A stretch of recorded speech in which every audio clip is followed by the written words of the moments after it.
Voici quelque chose de vraiment intéressant à propos du nombre 33. Si vous regardez une carte du monde, l'équateur, et qu'on monte de 33 degrés vers le nord, vous tombez sur beaucoup d'endroits. Le premier endroit, c'est la Mésopotamie, en Irak.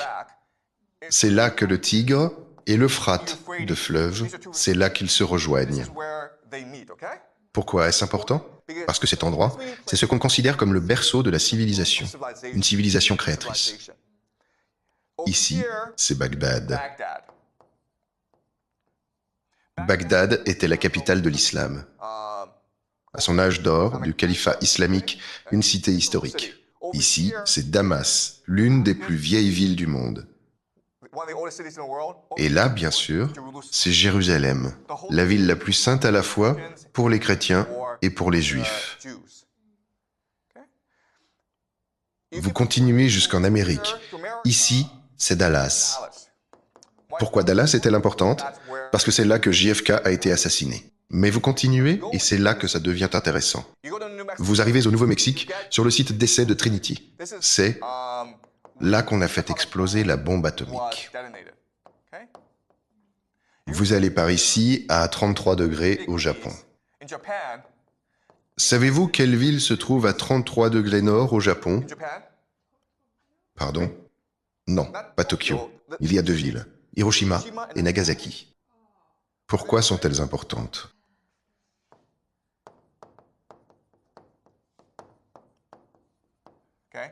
Ce sont les deux endroits où la bombe atomique a été larguée.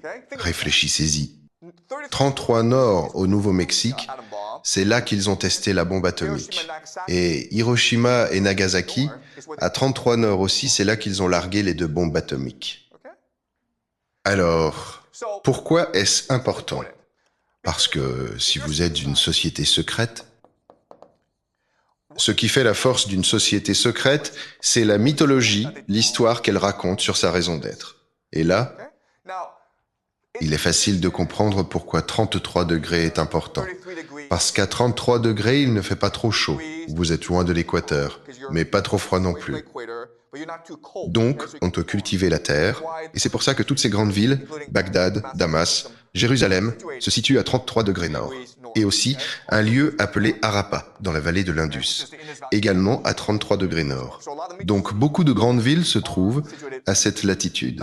Donc ça se tient, d'accord. C'est ça, l'Ancien Monde.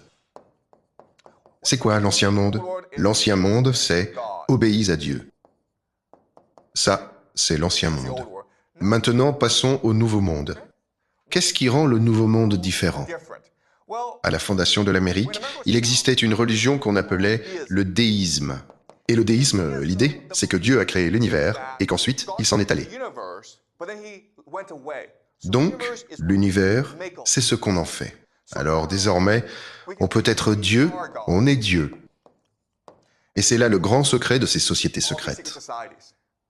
Elles existent pour faire ce que Dieu ne pouvait pas faire, ou ce que Dieu peut faire pour remplacer Dieu. Que fait Dieu, au juste? La première chose que Dieu fait, c'est qu'il transforme la matière. Il transforme la matière. La deuxième chose, c'est qu'on peut tuer les autres dieux. Et la troisième chose, c'est qu'on peut créer la vie. Qu'est-ce que ça veut dire, transformer la matière? Ça veut dire la bombe nucléaire. La bombe nucléaire. Et tuer les autres dieux, qu'est-ce que ça veut dire? Ça veut dire qu'on peut tuer le président des États-Unis, JFK, qui est considéré comme un prince. Et créer la vie, c'est quoi? Ça veut dire créer l'intelligence artificielle, la toute dernière étape.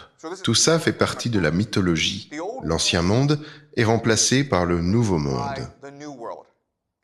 Et si vous parvenez à faire ces trois choses, alors vous pouvez faire descendre le ciel sur la terre. Vous pouvez alors vous proclamer Dieu. Et pour ça, il vous faut un gouvernement mondial.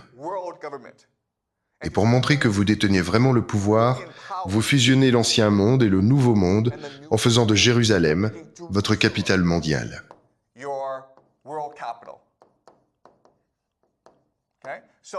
Vers la fin du semestre, je vous montrerai quel est le grand plan pour Jérusalem.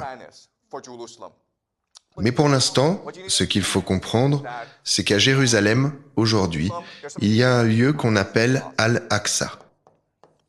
C'est le troisième site le plus sacré de la tradition islamique. C'est l'endroit d'où Mahomet est monté au ciel.